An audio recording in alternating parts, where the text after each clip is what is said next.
free, Skaro!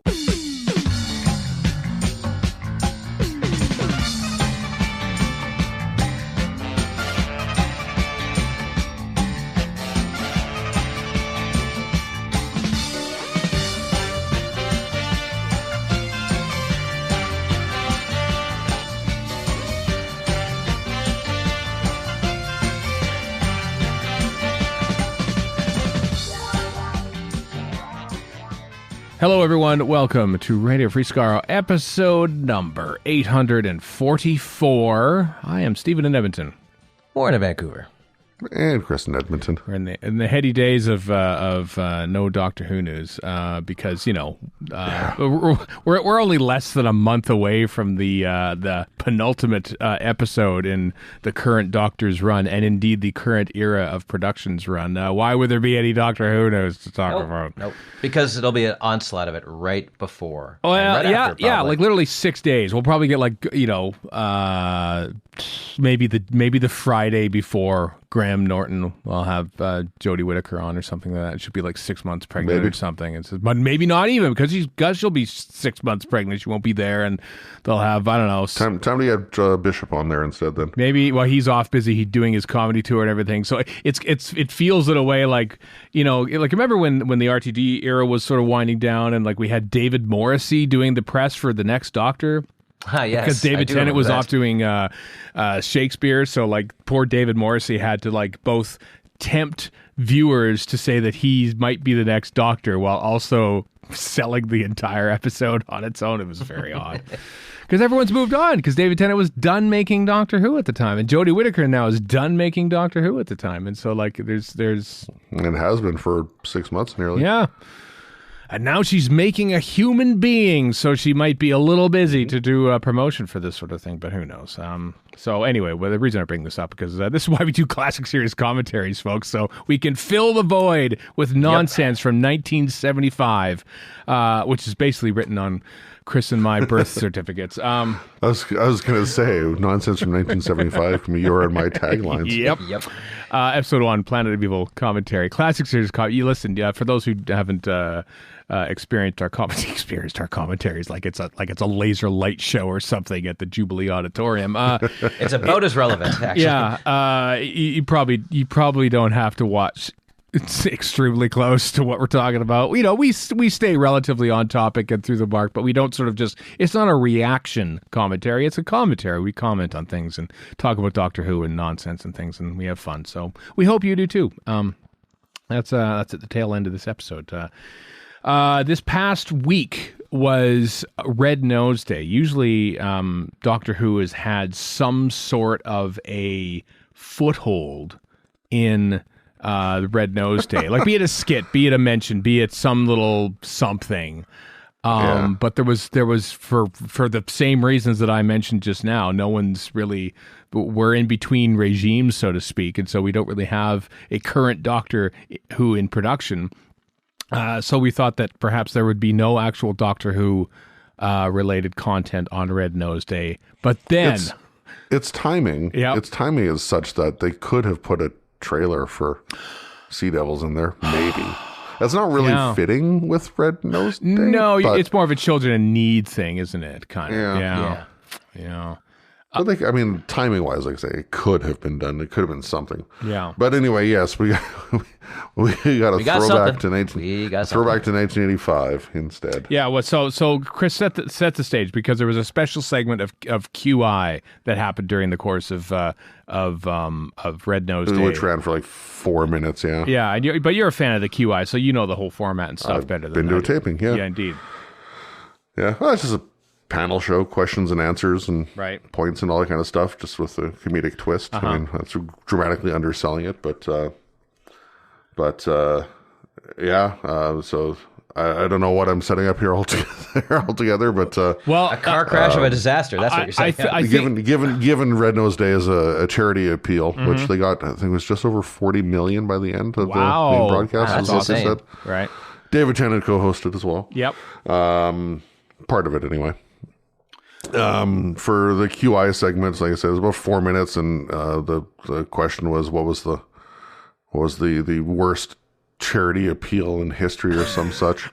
like not the worst like appeal, but like the worst reason for an appeal, I think is what this is high on the list. Yeah, the basic thing was, and several other things are sort of bandied about, and but then all of a sudden, Jo Brand was one of the panelists, and her to say she's got a dry sense of humor is a gross understatement. Yeah. Well, so eventually they got around to a certain charity appeal from 1985. Here is a brief clip of how that went down on Red Nose Day. One of the least successful charity singles of all time that we could find was called Doctor in Distress. What do you think it raised money for? NHS? It was not a NHS. The klaxon is for incorrect answers. Yeah. Oh, is that what it is? Okay, gotcha. Yeah. All right. Okay. I just like the term klaxon. Yeah, me too. Yeah. There it is. Protest against the announcement that Doctor Who was being taken off the air. What's wrong with that? The lyrics are Doctor in Distress. Come on, let's you've all seen answer it. his SOS. Doctor in Distress. Bring him back now. We won't take less. And so the audience have had a little practice. Yeah, here's a funny bit now. Then this happens. Are you with me? 1, 2, 3, 4, go!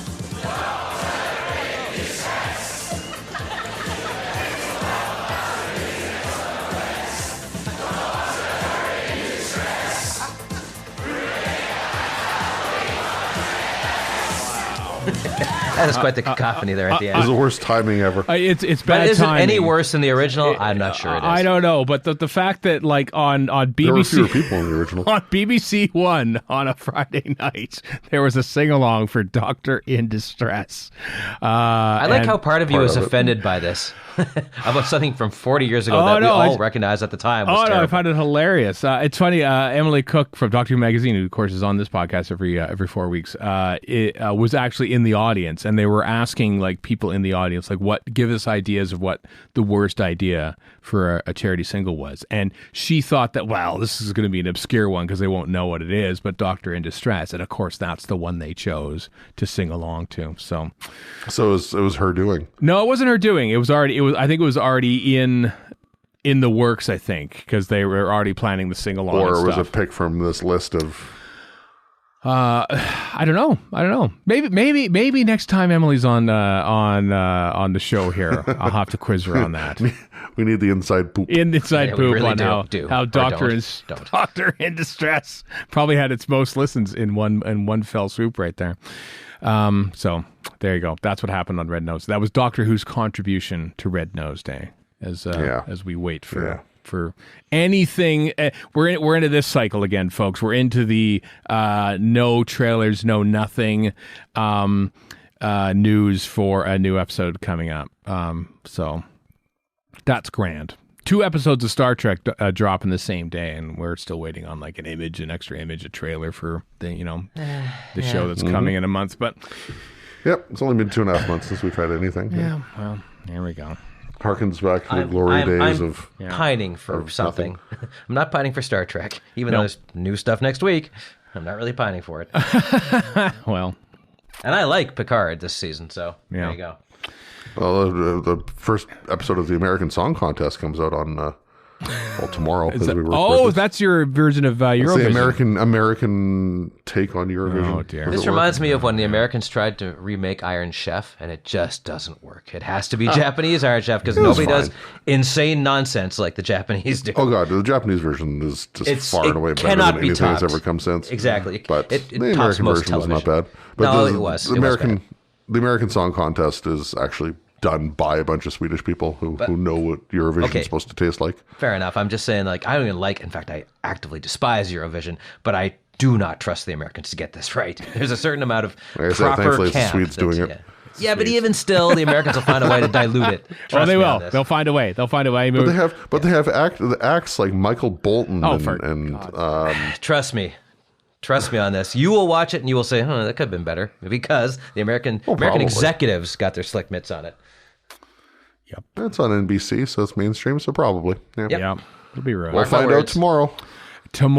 So it starts on Monday. That's exciting. Exciting for you, Chris. Every Monday and then the finale is the Monday before Eurovision, so May 9th. Oh yeah, Eurovision. We Mark your calendar to avoid television and the internet. May 10th, 12th, and 14th. Yeah, for Eurovision. For Eurovision, May 10th. Okay, good to know. Good to know. Thank you for letting us. At least Twitter is a write-off. At least we don't have a Doctor Who season to interrupt with Eurovision this time around. You know, like the olden days. This is true. Like the olden days. Gallifrey 1, 2023. Boy, oh boy, that's something to actually look forward to. Tickets for which go on sale April 2nd. That is a Saturday. Yes, it is. Saturday. No specific time is being announced because they don't expect tickets to sell out in a day like they did back in the wild, crazy days of 2013 or something like that. Yeah, but 10 years ago, more or less. Yeah, so, don't panic. Don't panic too much, but, get your tickets. Come to Gallifrey 1 in 2023. Be optimistic that the world will be even better than we are now. Let's face it, it is better now than it was a year ago. And as Chris has said, even if it isn't, look at it like Worldcon. Just buy a supporting membership. If everything goes to hell, at least you're still supporting it. You're supporting Gallifrey 1, the greatest Doctor Who convention on Earth. So April 2nd, mark it on the calendars.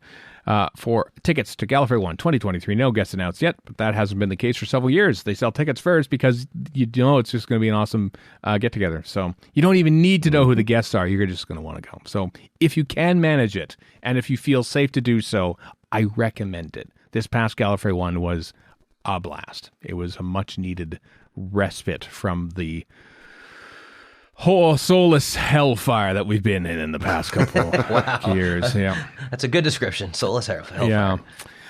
Hey, this was exciting. I remember thinking, oh my goodness, they're doing a Doctor Who teaser tweet or something like this. Maybe this is something to do with the upcoming. No, it was for Fortnite. Doctor Who is in Fortnite, which is cool in and of itself. Now, the three of us are. I'll be generous and say we are not the target audience for Fortnite. Yeah, that's fair. But I downloaded it and just made to make sure it worked. Warren wandered around for like 3 or 4 minutes in the world itself. Yep. The TARDIS is kind of spare, and I beat up some crystals and answered a trivia question and said, this game's not for me. I've done whatever. But it's on my PlayStation. If I want to, I can go back in. I spent more time trying to figure out how to get to the damn island than I did, which we will explain later, than I did actually playing it. But it's, like you said, we're not the target audience. It's for 14-year-olds, and that's fine, but I'm not a 14-year-old. No, it's great, actually. I mean, commendable. I mean, Fortnite is a big hit with the kids, and, to have an actual Doctor Who presence in Fortnite is pretty cool. That's how you sort of build a new audience, is to go where the kids are. That means Doctor Who TikTok's going to be a thing with the next regime. Oh, God. Or I think the term you're looking for is creating synergy.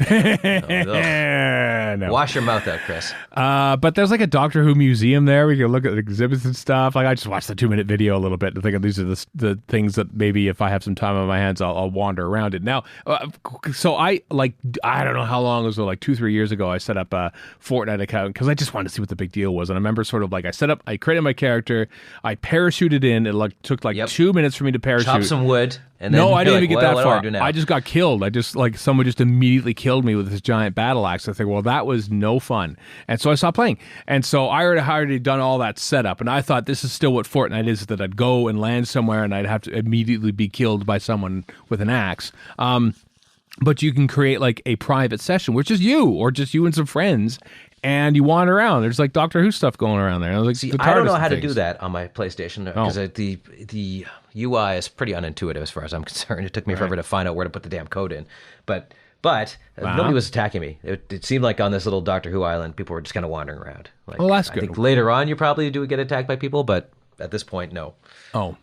Well, if you could figure out a way, there is a way to do a private session. If you just want to wander around and look at Doctor Who things and interact with things. But that means that I have to interact with Fortnite more, which I'm not too thrilled about. So, if you want to, it's there. Doctor Who island code. Links in the show notes. But here's what an idiot gamer I am. I have a Mac, and all my friends have god tier PCs because they're a bunch of dorks. Mm-hmm. And so they're trying to tell me to get a PC. So instead, I installed Parallels, and on my M1 Max, I'm running games just fine. I'm emulating Windows, and games are doing great now. As a caveat, I'm playing Black Mesa, which is a fan remake, which looks great, of Half-Life the original, but it's up to today's standards, and it does not skip a beat. So, but that shows I'll go to all these lengths to play 20-year-old games. But will I try to learn Fortnite? No, of course not. Well, I would do the same. Yeah, probably. Fortnite's the one with all the flossing and dabbing, right? I think so. I don't know. I'm sure there's a 14-year-old very angry at this right now, and that's fair. I don't think they're angry. They're dismissive. I just want to intentionally piss them off. Yeah. Radio Free Skaro, pissing off 14-year-olds since 2006. Bravo. I'm so proud of myself right now. Links in the show notes if you want to have a look at how you can... Fortnite's free. That's the neat thing. It's one of those games where you're like, hey, it's free, but hey, if you want to immediately level up, well, buy one of these packs. If you want to be bombarded by skins and packaging and treats and loot boxes and whatever else, well, this is your game. I didn't. I have this big giant battle axe, which quite frankly is unbecoming. I think it's just far too oversized to be useful, but all right, I'll carry this giant battle axe around in Fortnite because I'm level 1 because I've literally never swung it at any other person because I was only killed the one time. But anyway, enjoy Fortnite and Doctor Who, everyone, because Fortnite's a big deal, and now Doctor Who is in Fortnite. So this is, I don't know if I've seen anything to answer this or not, but this is right. This is not a limited time thing. No, I was looking for that. The Eve Online thing was a 4 or 5 week span. I know, and I missed out on all of it. And but Fortnite, I don't see an expiry date, so I think it's in there. I think it's in for good. I hope. Okay. Yeah. So that's cool. So don't feel pressured. Go at your leisurely pace. See if you can get to Doctor Who in Fortnite before we get a trailer for The Legend of the Sea Devils. We'll see which one comes first. It's a heated race. Chris downloads Fortnite and loads up Doctor Who, or we get a trailer for Legend of the Sea Devils. No plans on downloading Fortnite. Well, I know. All the dabbing and flossing. Dabbing and flossing. Dabbing and flossing. That's the subtitle for the game. Fortnite. Dabbing and flossing. I'm betting that we are way behind the curve. I'm sure that's years ago now, and there's whatever new Fortnite stuff's happening. We have no idea. Of course it is. Even the kids don't floss anymore. The flossing's gone. Flossing's done. Well, I remember, was it they're all not talking about World Enough in Time? World Enough in Time where Missy does the dabbing and she does. whatever episode it was, and that drove all the kids nuts. Kids nuts. I love how we cross all demographics on this podcast. I apologize to everyone. We're clueless all over the place. I apologize to everyone not born in 1975 or later on this podcast. Now, where's our discussion on 80s CanCon TV? Well, it might... Oh, actually, we had that over text the other day. We did, actually. It might happen in our weekly segment called The Timelash, or where we look back in history at the week that was in Doctor Who, a monumental week in Doctor Who. This monumental because the Ambassadors of Death episode 1 came out. Listen, my daily quest of yet again another excuse to do the pilgrimage. I'm watching an episode a day of Doctor Who up to the 60th anniversary, and I'm in Inferno now, and I just watched Ambassadors of Death, and my word, not that I needed any confirmation, but season 7 is the best, isn't it? It is just the best. It really is. The Doctor. It's so good. It's so good. You just watch it go, they're going to dumb it down next year. They're going to dumb it down, and Dudley Simpson's going to get his synthesizer out, and Joe Grant's going to bump into things, and everyone's going to all be chummy and stuff. And Liz was such an outlier in a good way. I know, competence. I know, it's amazing. She was just another scientist in this team. It was so good. So I love it. And just even the initial stuff with the Doctor and the Unit family and the Brigadier blowing up the caves and Doctor Who and the Silurians and good times. The tete-a-tetes the Doctor and the Brig had. Yeah. It's so good. It was so good. Ambassadors is far and away my favorite of the season. Even more. I know you guys always say Inferno. Oh, and Ambassadors and Inferno for both, I think, for me anyway. By the way, I'd just like to contrast our cluelessness about Fortnite with our endless waxing about 1970, whatever. Damn right. We are a stereotype. Yeah. Here's something you won't find in Fortnite. Ambassadors of Death Episode 1, which aired March 21st, 1970. Leading up to... the ironic thing is that the Apollo 13 incident actually happened during Ambassadors of Death, so it was weirdly topical at some point because of space travel Wow. gone awry. Thanks, NASA. Episode Deleted scene 1 from the film Apollo 13 where they discuss the Ambassadors of Death on Apollo 13. Episode 1 of Ambassadors of Death is the earliest surviving original videotape master of a Doctor Who episode. Because everything else that exists from before is off a film print. Off a film, especially Spirit from Space, which has its original master, but it's a 16 millimeter film. So, yep, earliest known original videotape master. They've all been wiped up until that point. Madness, I say. Yeah, and believe me, the next one I think is like episode 2 of the Claws of Axos. Like, it is sporadic. That's a jump. Yeah, I think there are 5. Don't quote me on this, but I think 2 episodes of Claws of Axos, definitely an episode of the Demons, and maybe one of Colony in Space. Although I'm possibly not, are the only like existing videotape masters, the original masters. Like everything else comes from either overseas or from Canada, and they've had to do reverse standards correction. But yeah. Well, the other thing is that I'm sure they've already archived this, but videotape degrades a lot quicker than film does. So, I know. It does. I wonder if the original 2-inch master tape actually still exists, or they knew that it was going to basically fail, and they converted it to they must have, yeah, data digital or you'd something. Think. Yeah, but even that would probably fail at some point. Also, on March 21st, 11 years after the Ambassador's death, the Tom Baker era ends. Logopolis Part 4. How about that? The end. Watching that on PBS baffled me. Like, what? How is this possible? How is this mainstay of my life changing? I know. It was the end, but the moment had been prepared for. Yeah, indeed it had. Yeah, I I just like how the day after, on the 22nd, a few years later, is Twin Dilemma episode 1.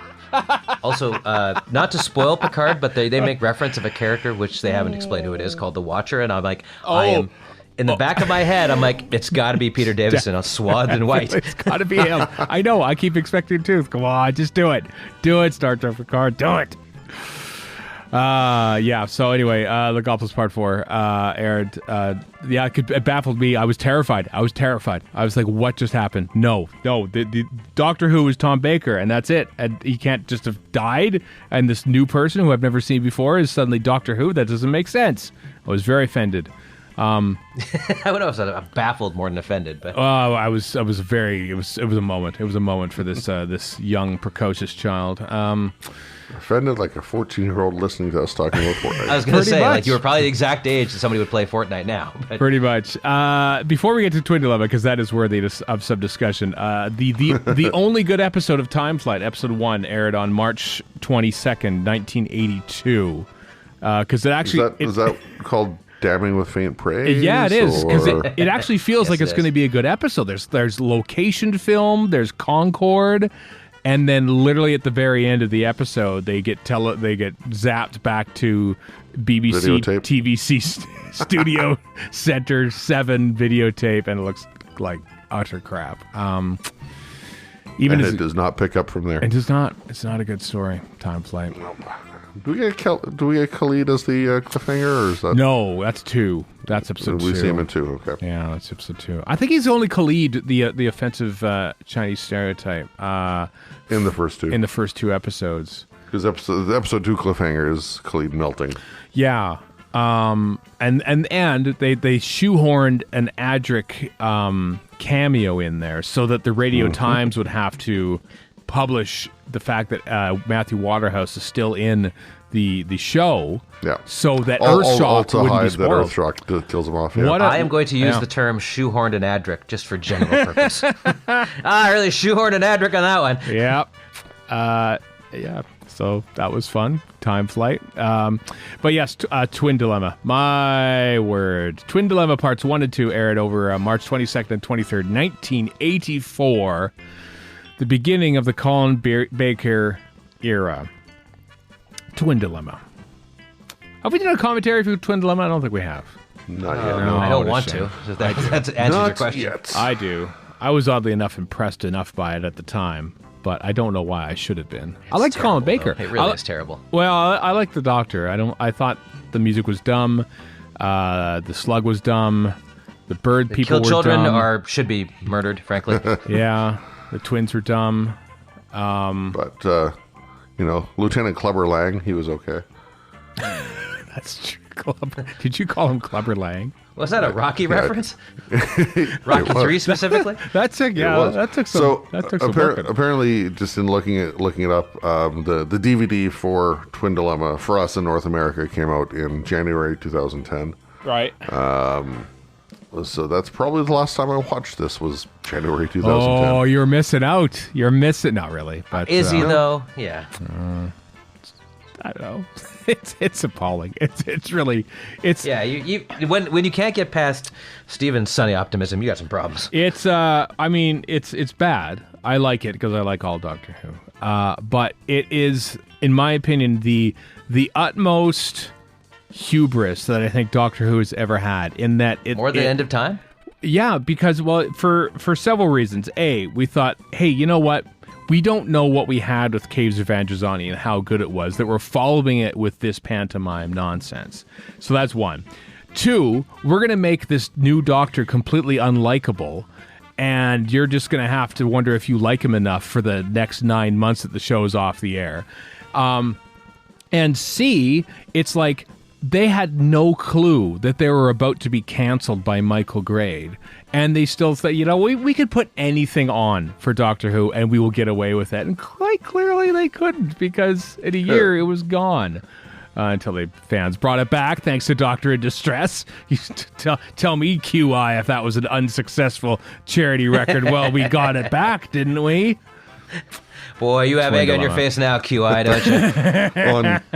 On QI, I found it, and this is something that only like an idiot fan like me would say. Right. I found it interesting that when they talked about Doctor in Distress, they used a still from Doctor Who, which was very clearly a location photo from Mysterious Planet. It was. After. I was waiting to see which realm of idiocy you'd be in, Doctor Who or QI, and it turns out Doctor Who. So, that was a reward. Yeah. You got that little bit of that publicity photo from Mysterious Planet was your reward for bringing back Doctor Who. So it worked. Mm-hmm. Yeah. It was them dancing that was back, obviously. Also, I've just watched some of Mysterious Planet for reasons that'll become clearer months from now, and it's not that so bad. Come on, people. It's actually kind of fun. Oh, I love it. I love it to bits. I love the back and forth between Sabalom Glitz and what's his name? Dibber. The other guy. Yeah, Dibber. Yeah. I'm not so much a Mysterious Planet apologist, but a celebrator. I love it. I know it should be celebrated, but enjoyed. Sure. Also, that opening thing is awesome. Of the 4 parts, I always rate it the highest. Oh, easy. Yeah. Easy Definitely. For me. Yeah. Loved it. Well, we'll talk about that in September. We probably already did, actually. What else is happening in this part of March 1980s something? The Monster of Peladon kicks off. Monster of Peladon. March 23rd, 1974. Episode 1 of The Monster of Peladon kicks off. Speaking of earliest surviving master tapes for video, I think The Monster of Peladon represents the beginning of everything existing, because Death of the Daleks episode 1 did not exist until it was found in Australia. I can't remember what the whole story is, but from Monster of Peladon onwards, everything is in pristine shape, basically. So be grateful that the BBC never got around to wiping stuff by the time the Monster Be of grateful Peladon. for apathy. Yeah, they basically well. Because that was the turning point. The Monster of Peladon, like, yeah, okay, this is where we'll start keeping all the stuff. Now it's worth saving. Now it's worth saving. This is the cornerstone of this. of television history here. Yeah. Oh dear God. Yeah. So I was getting Nom-style flashbacks to the Badger Wigs.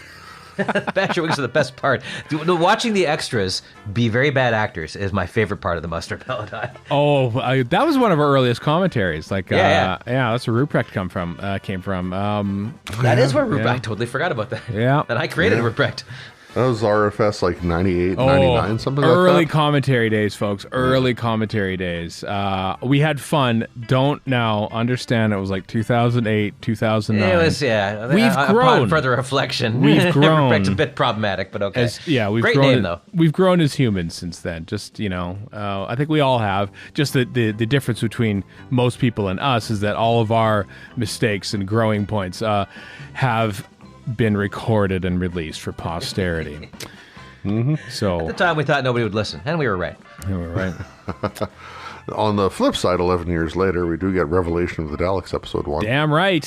Which barely involves the Doctor, obviously, but It's still great. it's still great. Colin Baker's in like for 4 minutes. It's so ridiculous that C. Bakes whole takes a episode. lot of stick. His era is great, and he's awesome in Big Finish. So I don't know who I'm railing against here, but I'm railing against somebody. Random So here we people, are. Warren. You always rail against usually people in your own mind who are arguing That's true. against you. It's true. I really should be on Twitter if I'm going to make people up and get mad at them. I've always enjoyed Colin Baker's era. There's awesome other characters in Revelation of the Daleks while the Doctor and Perry wander through snowy England to get to a funeral they don't want to go to. Well, what's his face?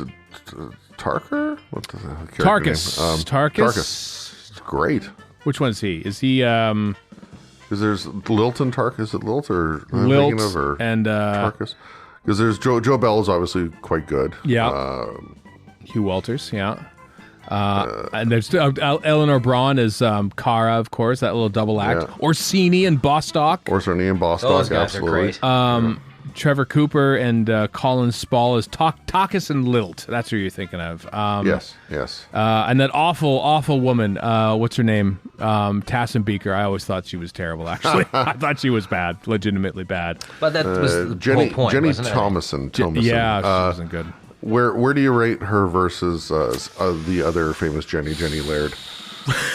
Oh, Jenny Laird from Planet of the Spiders. Oh, In man. one episode. That is you'd have to create like a bracket, I think, like a March Madness style bracket to like rate the bad performances. If you put Jenny Laird and Jenny Thomason up together, like oof.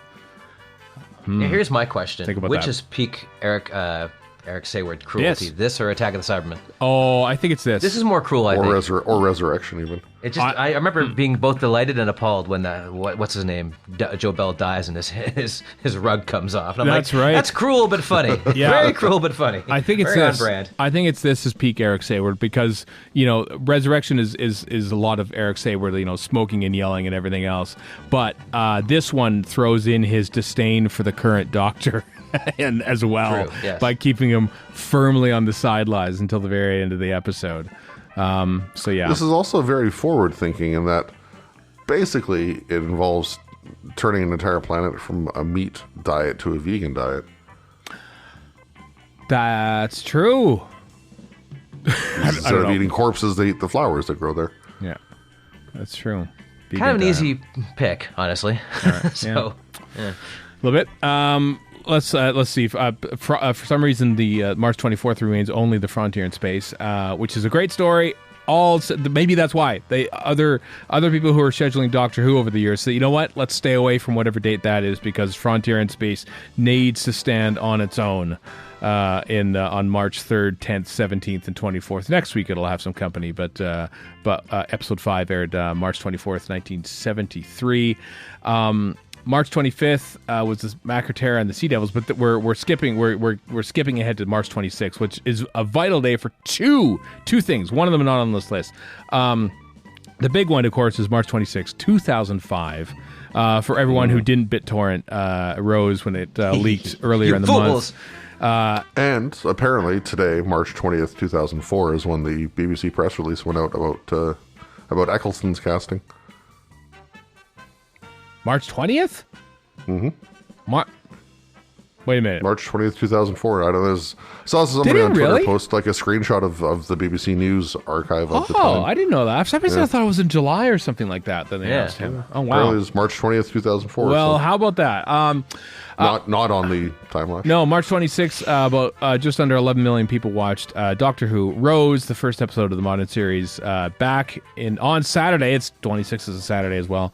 So that was obviously a monumental day. And then March 30th was announced that Christopher Eccleston was leaving Doctor Who. So that we had that blissful 4 days where Christopher Eccleston was the current Doctor, which is amazing. No, the same date, March 26th, 1963, is when the BBC had an internal meeting about this new science fiction show idea they had to fill in on Saturday nights. So the first proper meeting about the shape and form of a TV show that became Doctor Who happened on March 26, 1963, and exactly however many years later, the first episode of the revised show appeared. So March 26 is as big a day for Doctor Who as November 23rd is when you think about it. I believe that's why RTD planned and executed it. We're going on that day. So Just like that. If you consult my QAnon account, you can. Yeah. Was there a famous world leader that was assassinated on the 25th of March, 2006 and 5? I don't no think idea. So. In almost 20 years of New Who, I have not had that thought till now. So thank you for that. I guess. Let's search the history. Maybe there's a colony. Let's just not know that. How about Christmas Island? The leader of Christmas Island or something stubbed his toe on March 25th and had to take the day off work of being governor of Christmas Island. And news of this sent shockwaves around the island, and they could protectorate or whatever of Australia. Yeah, is Christmas Island. They couldn't, and then which hatch a conspiracy? They had to reshoot the pilot of Rose because of this. I wonder why I thought Christmas Island. Wordle fans will know why I chose that. But anyway, I'm not a Wordle fan, so what the hell are you talking about? Yeah, well, it's just that's a private joke between me and anyone else who plays the geography version of Wordle, which is called Worldle. Which 2 is words, what whatever, nerd. I know. All right, that's it for the Timelash for this week, for this monumental week that was in Doctor Who. Speaking of Christopher Eccleston, he's back in Big Finish, don't you know? Back to Earth, in fact. Like Red Dwarf and who else was before him? He was back to Earth. I can't remember. Anyway, the Ninth Doctor Adventures Back to Earth coming in May of 2022. You can pre-order it now. 3 stories, including Station to Station, which is a David Bowie song, The False Dimitri, which is not a David Bowie song, Auld Lang Syne, which is a traditional song. So maybe The False Dimitri is an actual name of a song as well, and this is the theme of the box set. I don't know. It's probably something to do with the Russian invasion of the Ukraine. The False Dimitri. Very timely. In fact, Big Finish predicated that for the release of this. Yeah, we're gonna make a world events. Why the hell not go full gusto on it? Right. So there you go. Awesome. I mean, it's great that he's doing this. So this is the second one. This is the second one. The second box set, I think it is. I've lost count. It's the third one, I believe. What? It? No, it's the second one. I know he's recorded 2 whole series of them. So. Anyway, May of 2022. That's just a couple of months away. We will have not only seen Legend of the Sea Devils by then, but we will have seen a trailer for it, amazingly enough. That wasn't just the Next Time trailer on the end of Eve of the Daleks. Also coming from Big Finish, Doctor Who, the 4th Doctor Adventures Solo. A Star Wars story. Is that because of Solo, a Star Wars story, not doing Solo, which it actually did pretty well. Story. Alden Ehrenreich is now unemployed and playing the part of Han Solo with Tom Baker. That is not happening at all. Are you sure? I really was believing you, Warren. I was believing you until you said that. The key to it all is that Alden Ehrenreich is actually quite gainfully employed. Is he really? What's he doing? I've only ever seen him as Han Solo. I saw his name in some movie that's coming up. I don't remember what, but he's doing fine. He was all right as Solo. I thought, it was a better film than I gave it credit for initially. It's just a lot of fun. It's a lot of fun, that movie. Give it a chance if you haven't seen Doctor. Also give Doctor Who a Solo, the 4th Doctor. Also, I don't hate the CG things in Rogue One anywhere near as much as you do. Yeah. But you could just recast these things and everything's going to be fine. Right? Donald Glover as Lando is just fine. So is Billy D. Williams as Lando. Both these things are fine. Doctor Who, the Fourth Doctor Adventures solo. If we were co-starring Neris Hughes from everyone's favorite Kinda. Damn right. And Annette Badland, and Nicholas Briggs, and James Travis. And Trevor Cooper, who of course played Talkis in Revelation of the Daleks. Of course, there's a Tom Baker joint, Tom Baker solo, just with a cabbage on his head, now in full Big Finish audio form.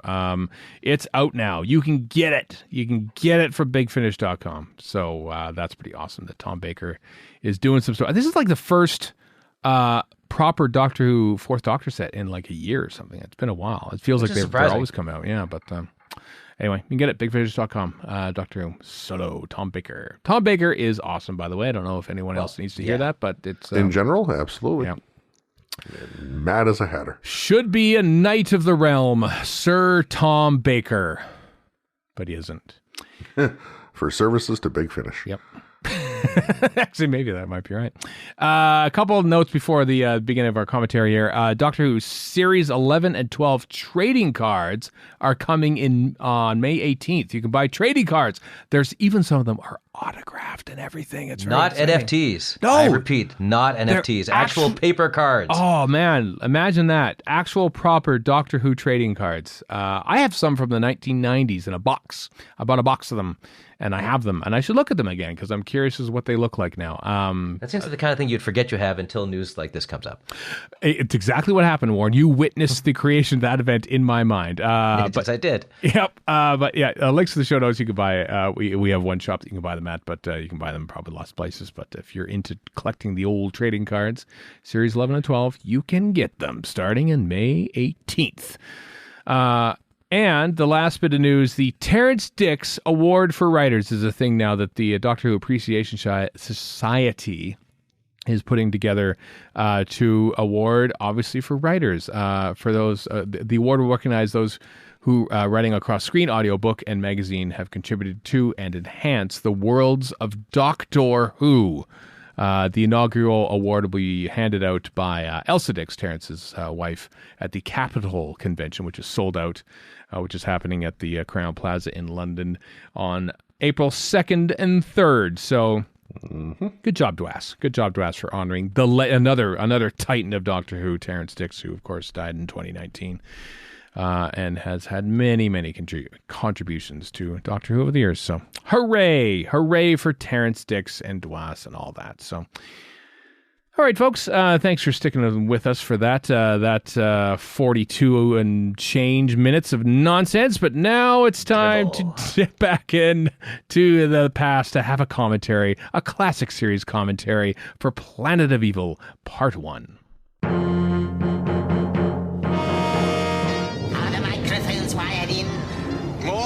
Condenser, most merciful. We're looking forward to excellent duodecaphonic sound.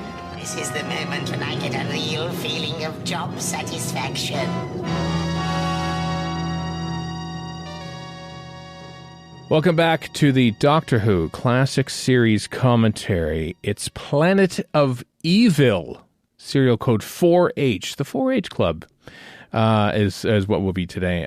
Watching this story, I don't know. Is it an unremarkable story? It's obviously not because the jungle set, jungle set, but everyone. That's what gets all the praise. Yeah, it does. It's one of those middle ones. I don't know if it was in the middle, but it feels like in new series parlance, a middle episode. I mean, you know what I mean? It's still good, but it's in the middle there somewhere. Yeah. Compared to the jungle set in, say, Nightmare of Eden, this is definitely impressive. Well, the fact that it's on film, that's what makes it, because they use the same set in the BBC studio, and it's like, oh, looks cheap. Well, it's actually the same set, folks. It's just on videotape under studio lights that have to look the same under each camera and everything. You know how it is. So, I mean, I've got something to mention about that, but we should probably start this, and we'll talk about it more in context, perhaps. Yes, save our precious banter for the commentary. I assume everyone's got their legally purchased. Who knows? By the time this comes out, season 13 Blu-ray will be announced and released in the hands of the British public.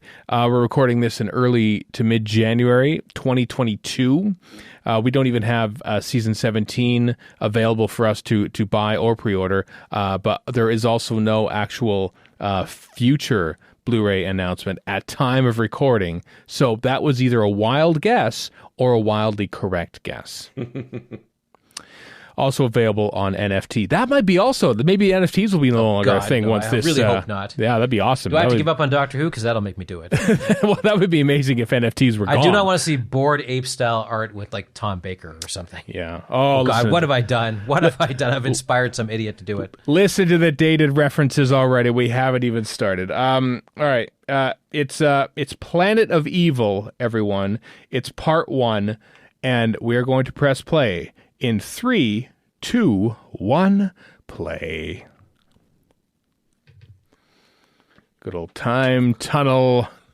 The best one. The best one. The most for the nostalgic jungle one. stuff, I seem to remember, I want to say it was the story, and somebody will correct me if I'm wrong. Either they shot it on film in the studio because they needed to have like water in there and they couldn't do it at like, TV that was Center. one of them. One of the reasons, yeah. Yeah. Well, also they wanted to make it like look good too. That's also Yeah. yeah.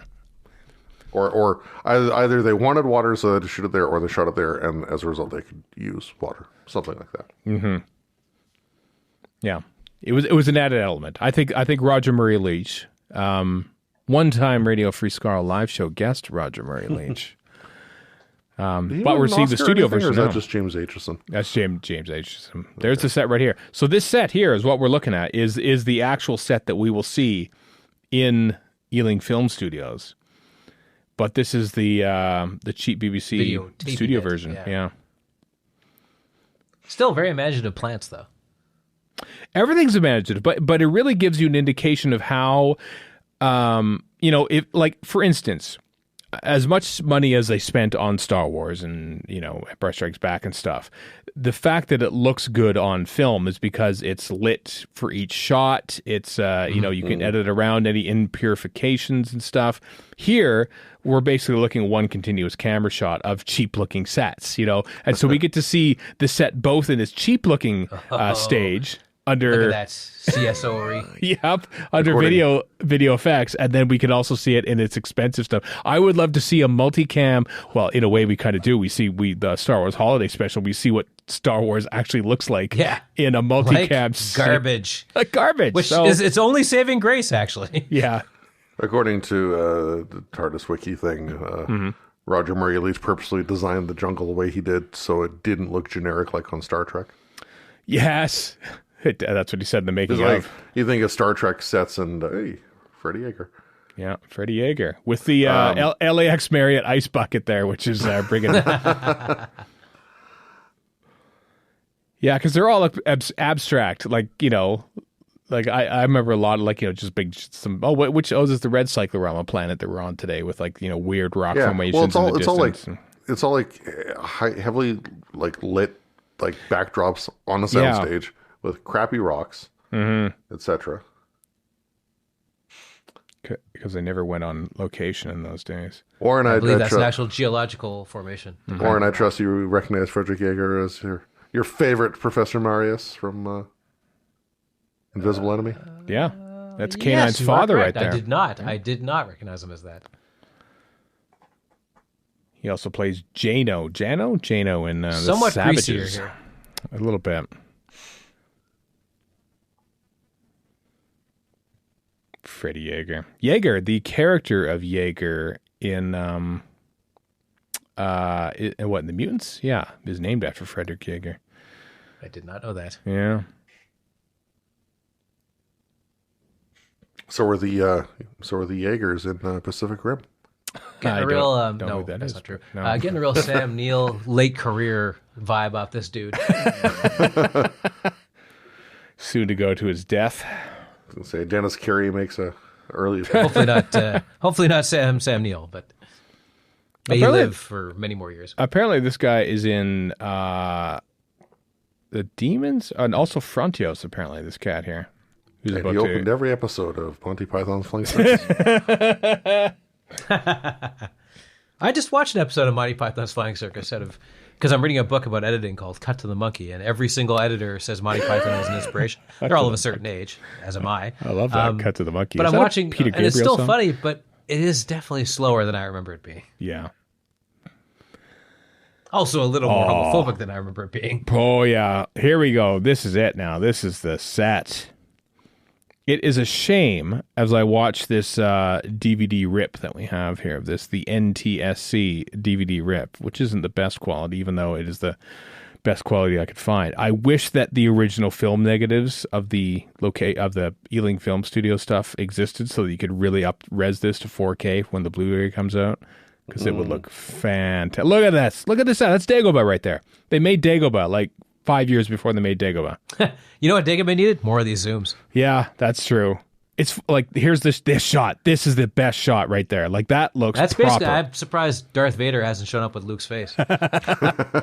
It's water. I got a real Sith cave vibe here. The water really adds to it. Like, now you can't. Now it's just like, it's amazing you can't sort of hear him stepping on like BBC Rostra or something like plywood. Like, you don't play the game Film and Tape? I sure do. Oh, come on. Even back then I knew How what can it you was. not? Yeah, same here. Exactly, same here. Anyway, that was a great looking set. He is so skinny. Well. Oh, yeah, he really is. That's Doug Jones. He's concave. This is the 1970s we're talking about in the UK, so, they understand that, like, Britain hadn't actually discovered fresh fruit until 1978, so... I'm sure the British listeners are going to hate us for this, but I was watching a show way back when where they would take a British family and they'd put them through the 70s, 80s, and 90s, and they'd have to have the concurrent appliances to live in their house at that time. Now that is a proper TARDIS junk-ass console. This here, we are looking at the last appearance. Well, the last... no, wait. Let me think about this. This is 4G for H. I always get this is my one little hang up. Pyramids of Mars is filmed before this, but this aired before Pyramids of Mars. So you're looking at the last appearance of this console room. It looks fan-made. It really does. It does. They made it for Death of the Daleks. And it hadn't been seen since Death of the Daleks, and this and Pyramids of Mars are it. And after this, it gets damaged in storage, and they end up designing the Warren's favorite console room of all time for the next season. The best one, yes. Yeah. Anyway, what they said in the show was that the icebox had only been introduced in the 1970s. And I'm like, what the hell? Like, you didn't have freezers until the 70s? Because people would just go out to like the high street and get whatever they needed for that day and cook it. And I'm just like... What?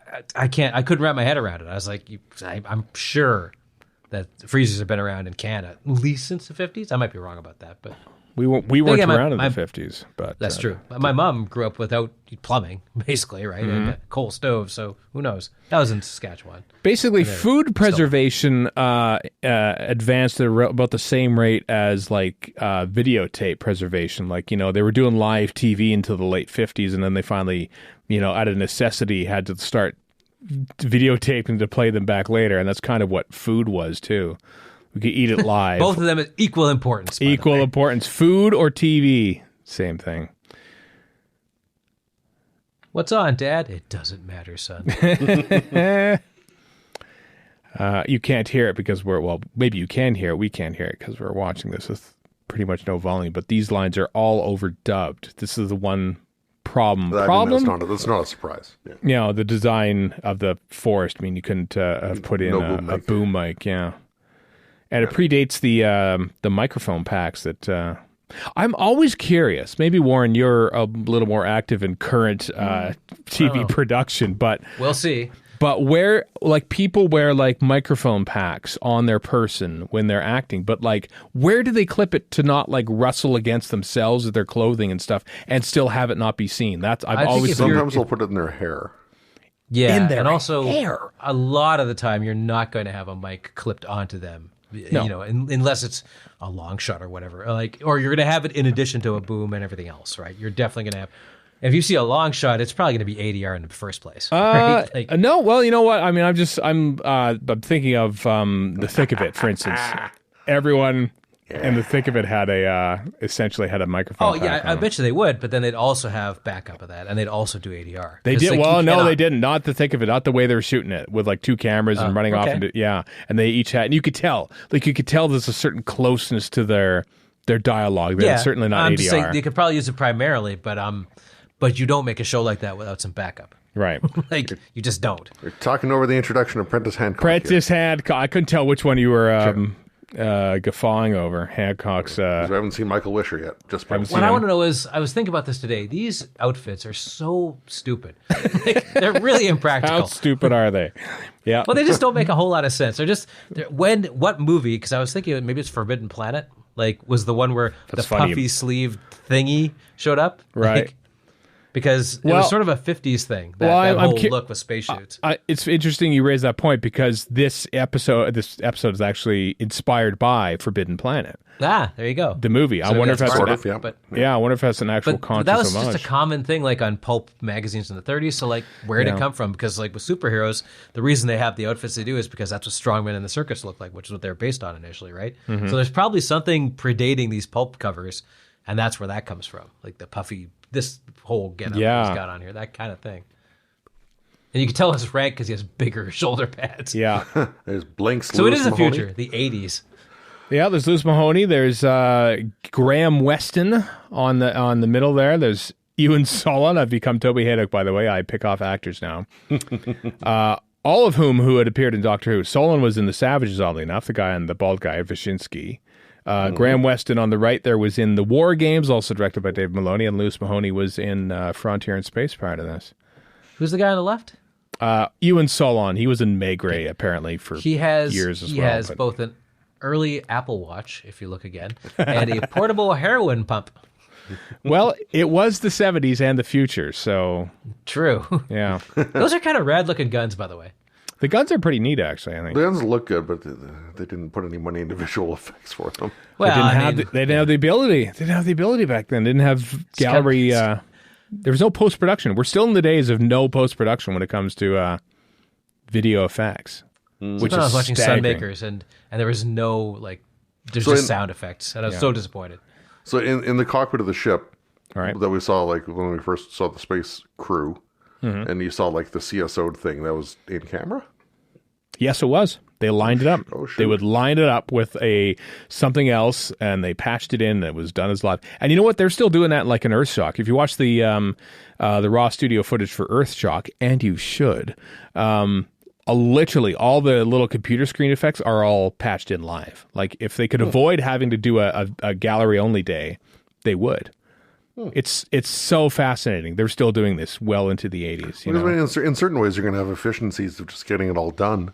Yep. But then you also you run the risk of inefficiencies of like screwed up timings or something and having to reshoot. Yep. Well, Here's that's an part of it. example from my own work. We used to work on a show called The Lab with Leo Report, and he would come up for a week, and we'd shoot like a good month or two's worth of shows because we just shoot for 8-hour days, and like basically you'd try to get an hour per. You'd get basically 7 episodes per day, essentially, because we very rarely had to run back. But when you did run it all back and go through the whole segment again. Yep. And it was shot as live, same kind of thing. But we got it down to the I was a late contender to this thing, so everybody else knew what they were doing after a couple years of doing this thing, so they could basically get through the whole show without having to worry about a break. Very rarely did that happen. It's fascinating, though, isn't it? Because it's a lot easier to like find an edit point in a live situation than just And also terrifying because I was on the air a couple times. It's like, oh, I better not screw this up. You see the control unit there, right next to Tom Baker. Mark in space. They're from Market Space and many things. I saw that in what was it? Moonraker and or Spy Who Loved Me, and maybe even or was it? Is that the one where he does the Close Encounters theme? No, I know the one you mean, but it's not the same thing. But it's in that. It's one of those movies, the late Moore That's ones. the only thing I remember from Moonraker is him doing the Close Encounters theme and me being a proud little 10-year-old nerd going, I know what that is. Glurm. Anyway, props watched the found their VHS. way everywhere. There's a gaffy stick in The Power of Kroll, for crying out loud. I mean, it's Nice. Which means Boba Fett was, or a Tusken Raider, or both, were in the Power of Kroll. It's quite all canon possibly. now. Maybe he went around and like liberated all sorts of downtrodden indigenous tribes and different planets across the galaxy and stuff, across different universes. Save the You'll Tusken have Raiders to- first. You'll have to write Warren an alternate version of the Power of Kroll where Romdat is Boba Fett. I don't think I will. Although I am kind of annoyed with people getting mad on Twitter. Well, that's just a good generality.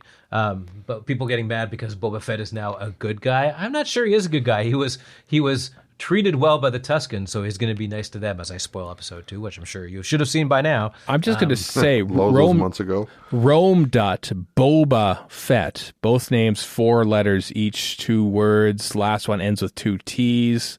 I'm thinking there's a bit of consonantal shift kind of thing, like, O'Connor becomes O'Connor. In fact, yep, Boba Fett's a vampire. And a swampy as well.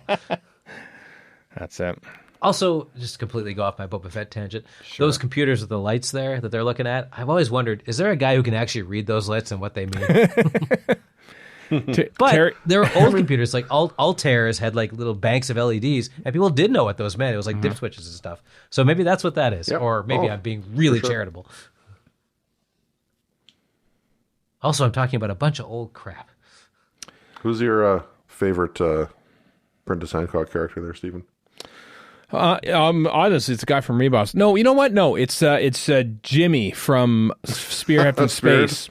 Yeah, because he's less Prentice Hancock. Let's face it, he doesn't do that Prentice Hancock performance like he does in this and Planet of the Daleks. And you don't prefer when he's all frowny and grouchy? No, not as much. It's just neat for him to see him with range, See, I thought you were going to ask what my favorite dip switch is. No. And my answer is I-7, of course. Just making it up. Clearly. I have no idea what I'm talking about. I've interviewed Prentice Hancock on stage. I don't remember it. Galley or Chicago? Gallifrey 1. Whatever year that was, I'm lucky enough to say that they start to blend together, the various interviews that I've been lucky enough to do. Mm-hmm. We just lost. This guy's on an amphetamine pump because he seems pretty hyped. Freddie, I tell you, Freddie Yeager does really good, like coming down acting. Like he is. Yeah, he does actually. This is a natural performance here. Why wasn't this guy a Hartnell stump double? Look at that nose. They should have got him. Look at that. Yeah, maybe not. I don't want to talk about what it looks like he's got on his arm there. So. Oh dear! It's been 40 odd years since I saw this originally, and I only just now clued in. Yeah, it's quite something how science fiction, the BBC, Robert Holmes, maybe like every single cast member here is male. Every member of this expedition is male. Like it's just default. It's not like let's exclude women. It's like it's just default. The default character. How can women give birth if they're in space? That's a very good point. Why should they even be allowed to be out there on a ship with artificial gravity and probably every medical facility? Yeah. How could they possibly? I mean, you got these robots going Beebo, Beebo. As we've established, Star Wars and Doctor Who are in the same universe, so you're gonna have useless birth droids. Mm-hmm. Even for reasons we can't determine, she's dying of a broken heart. Well, you just determined it, robot. That sounds like crap to me. Even in Death of the Daleks, which has a similar thing, like multiple ships and crews and whatever converging on one planet, that still had women in it. It did. That's true. Yeah, there been the Thals from the get-go. I think women were fighters too, right? So this particular ship is pretty chauvinist. Yeah, well, we had one woman in Planet of the Daleks, Rebek. It's mostly from Terry Nation. I think Robert Holmes cast more than an eye over this Louis Marks script, I think. But there's Pyramids of Mars, no women. Let me think. Brain of Morbius, no women. There's very few. No, of course there is. It's Sisterhood of Karn. So well done, obviously Terrence you're Dix. excluding Liz Sladen. Obviously, they're apart from the regular cast. There's Michael Bishop. You know what I always loved about all male spaceship crews in Doctor Who is they're all pretty civilized. If you watch Silent Running, those guys are a bunch of maniacs. They've only been in space for like 6 months. I watched episode. Of course, they are American and not British. So I watched. I don't even remember the name of the show. It's a Netflix show. It was in space. It starred what's her name, who was Starbuck. That's another life or another something. It's my god! And it was like 3 minutes in, they're all murdering each other. All these pretty people who were picked to be on the space mission. That's immediately what I noticed. I'm like, why is everybody in this ship A, half naked, and B, really good looking? And that's the only reason I watched the first episode because I can't forget her name now. Starbuck is extraordinarily attractive. Katie Sackhoff is extraordinarily attractive, and that wasn't enough to save that show for me. That was Freema Agyeman was not enough to save Sense8 for you either, I think. So. That's true. Samuel Anderson was in that show that I mentioned that I can't remember. Another Life, you called it? Is that what it was? Another Life? Also not enough to keep me from watching that show. Just add a Doctor Who connection in there. Well, it was dull. Some people might like it, but I found it very dull. I find lots of things dull. I don't find Planet of Evil dull, let me tell you. This is the second time I've watched it today. On Hancock's face there. Yeah, I've watched this. I already watched this one time through to refresh my memory of this. So what is it about this as opposed to, and this is largely rhetorical, but what is it about this as opposed to Netflix Dross that makes you dig it? Warren, the 70s haircut. I have been asking myself this very question for 40 years, and I do not know the answer. Well, the thing is, we have to be elderly to get the answer to this, because kids who grew up with Netflix the same way we did with Doctor Who are going to be of an age where they can answer that question sensibly in 20, 30 years. Yep. But we'll be so old, we'll be like, I don't care anymore. I forget even asking that question, and indeed what my name is. Mm-hmm. I don't know. Warren. I just don't know. I'm not criticizing. I'm in the same boat you are. I know. I don't. I wish I could explain why this spaceship effect right here is it looks like complete crap, and I love it. It's that could be better. They just shot it on video, which is kind of a shame. Yeah. Or is it a shame, actually? Well, it just goes to show you what you like. Basically, the reason we have the amazing jungle set in this story is because they shot that video effect, that spaceship effect on video, and because Brain of Morbius has no location footage, even though I think they were supposed to. But they took it away to basically put the money into the set here. And that's what TV was. That's what, especially I recently watched all of TNG. And you think, wow, TNG's a glossy looking show. It really isn't. It really is was at the not. time. I mean, but you know what? There's of a 24 or 26 episode season, I'd say there's about 10 episodes which you can tell they've put the money into, and the rest of them they shot. Well, tell you what, we have standing sets. We're going to have maybe one guest character, and everything else is going to happen within the budget that we already have. And I bet you those episodes are so cheap. Even when you watch Best of Both Worlds again, which is great, and they probably spent a pile of money on it compared to everything else, it still looks pretty cheap. I mean, does it bit? Because everything's just shot on their same I mean, this is the one thing that Doctor Who never had the option of having, is shooting a show on standing sets. It's never had that luxury. Even in the uni years. Except for the TARDIS, I guess. Even when you think that they had it. Stuff doesn't necessarily last. I don't know, because it's always let's get out of the TARDIS and on with the main adventure. Even when they could have done it with the unit years, they kept changing the sets every damn unit story. It's like, oh, another secret HQ? Yeah. It's another different office? The one time they could have taken advantage of that, and they never did. Speaking of the sets in the studio and the shooting and all that, a couple minutes ago when they were coming down and out of the ship and whatnot, and actually having, multi-level stuff. They're using the height of the studio. They had the cameras up high as they're walking away from the ship and whatnot. And it just looked like David Maloney. It's a good director. He does so good. I was gonna say about Best of Both Worlds and First Contact. First Contact still looks great, but the reason for that is because they had, probably a year to make, more or less, to make a film. With probably some of the same props that just look 10 times better with that lighting, right? Mm-hmm. Even with Star Trek being shot on 35mm film, it's still shot pretty flatly because it's a TV show at the time, right? It's a TV show. They're making it in 8 days. One episode took 8 days of shooting, and that's it. And then you move on to the next. It looks good compared to most TV at the time, but it doesn't look good now. Oh, this rules. Very. I love how I go through all this. Oh, Star Trek doesn't look good enough. By the way, this crap video effect that I probably could have done in school in the 90s. In outline. is awesome. Yeah, that is just CSO right there. That's done live. The negative effect on a Sony FXE deck is what that is. Oh.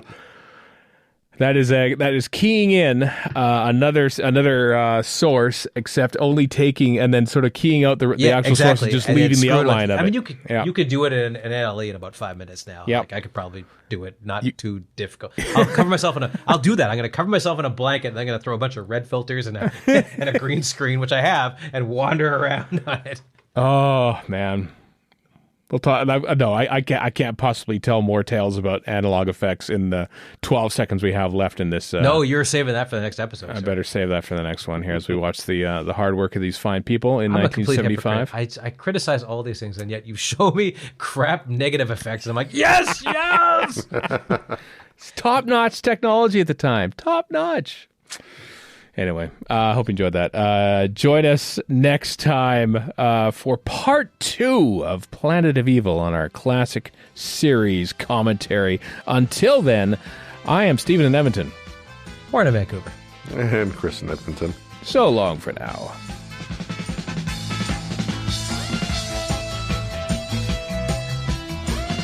You've been listening to Radio Free Skaro. Find us online at radiofreeskaro.com, follow us on Twitter and Tumblr at Radio Free Skaro, subscribe to us on iTunes, and donate to the show at patreon.com/Radio Free Skaro. Thank you.